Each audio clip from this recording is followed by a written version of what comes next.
Olá pessoal, tudo bem? Meu nome é Reginaldo, sou professor, né, e dou aula para concurso público há algum tempo e sou aprovado em alguns concursos, né, 14 concursos, e hoje atualmente sou agente federal, trabalho no Ministério da Justiça. O que eu quero dizer isso para os senhores? Pessoal, eu quero trazer hoje a diferença entre homicídio qualificado pela tortura e a diferença da tortura qualificada com resultado morte, tá bom? O homicídio qualificado pela tortura está previsto no artigo 121, parágrafo 2º, inciso 3º do Código Penal. Tá lá, quem tiver curiosidade, uma hora dá uma olhada lá no Código Penal. Artigo 121, parágrafo 2º, inciso 3º. O homicídio qualificado pela tortura. Como é que vamos saber a diferença entre o homicídio qualificado e a tortura qualificada? A diferença é o seguinte: temos sempre que analisar qual foi a intenção do autor. Qual era a intenção do autor? A intenção do autor era... ele tinha intenção de matar ou tinha intenção de torturar? Aí vamos lá, vamos puxar a primeira linha. O autor tinha intenção de matar, só que o meio empregado utilizado por ele foi a tortura, né? Em outras palavras, o fim desejado pelo agente é a morte. Ele quer matar, só que o meio empregado por ele é a tortura. Então o que acontece nessa situação? Vou dar uma situação hipotética.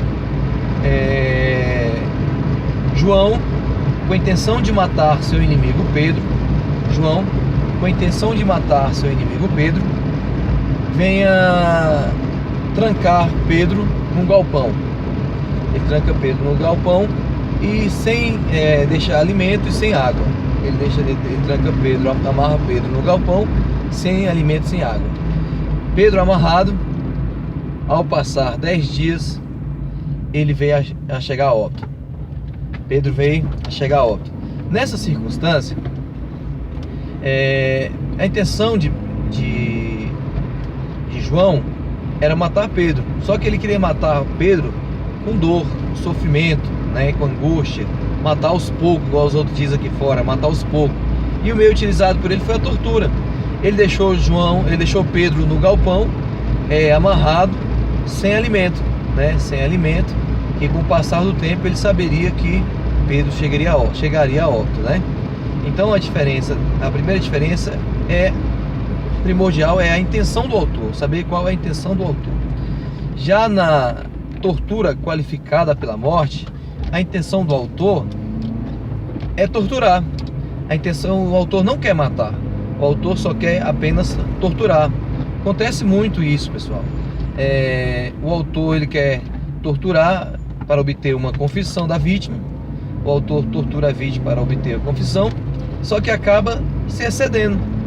Ele acaba excedendo nos meios empregados e a pessoa chega a óbito, né? Só que é dolo na tortura, né? Ele tem dolo, ele tem vontade apenas de torturar. E já a morte é culposa, né? A morte é culposa. Por isso que a doutrina dá seu nome desse crime de préter doloso.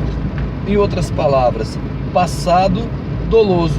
Ou seja, dolo no antecedente e culpa no consequente.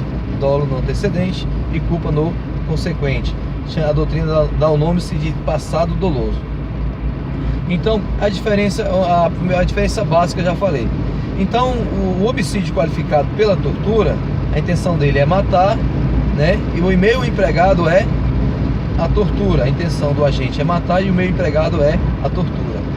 Na tortura qualificada com resultado morte, a intenção do agente não é matar, é empregar a tortura.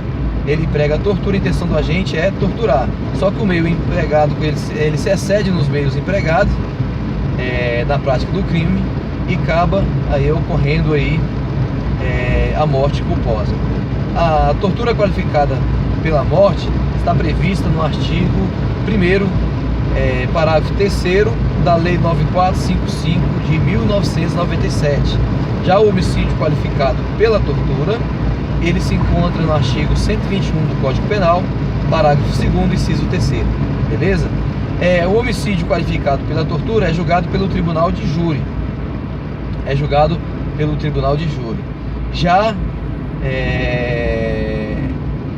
Já a tortura qualificada com resultado morte é julgado pelo juízo singular, ou seja, o juízo comum, tá? Juízo comum. E já o homicídio qualificado pela tortura é julgado pelo tribunal de júri.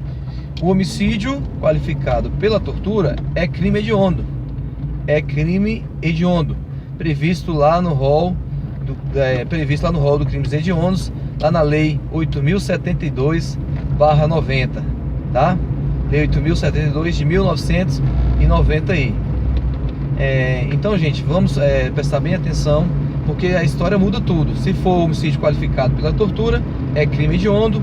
Progressão de regime nos crimes hediondos, se o réu for primário, é 2/5, 3/5 se a pessoa for reincidente, 2/5 primário, 3/5 reincidente. E os crimes hediondos não cabe anistia, não cabe graça. Lá no artigo 5º, está previsto lá no artigo 5º da Constituição Federal, que os crimes hediondos e equiparados, ou seja, tráfico, terrorismo e tortura e hediondo, são inafiançáveis e insuscetíveis de graça e anistia. Ou seja, se a pessoa praticar um crime de homicídio qualificado pela tortura, será julgado pelo tribunal de júri, vai ser crime hediondo. Progressão de regime vai ser 2/5 se for primário, 3/5 se for reincidente, e livramento condicional, cumprimento de 2/3 da pena se não for reincidente em crime específico, tá bom? Então, e se a pessoa cometeu uma tortura qualificada com resultado morte? A reclusão vai ser de 8 a 16 anos, reclusão de 8 a 16 anos, vai ser julgado pelo juízo comum e vai ter os mesmos tratamentos do crime hediondo, porque é equiparado a hediondo. Tortura não é hediondo, mas é equiparado a hediondo. Vai ser julgado aí, vai ter que cumprir 2/5 da pena, a progressão de regime, 2/5 da pena se for primário e 3/5 se for reincidente. 2/5 primário e 3/5 se reincidente. Beleza? Pessoal, espero ter ajudado e até a próxima aí. Um abraço. Não esqueça de se inscrever lá no meu canal. Dica do professor Reginaldo. Tá bom? Se inscreva lá no meu canal. Até a próxima. E vou publicar outros vídeos aí. Um abraço e até mais. Valeu!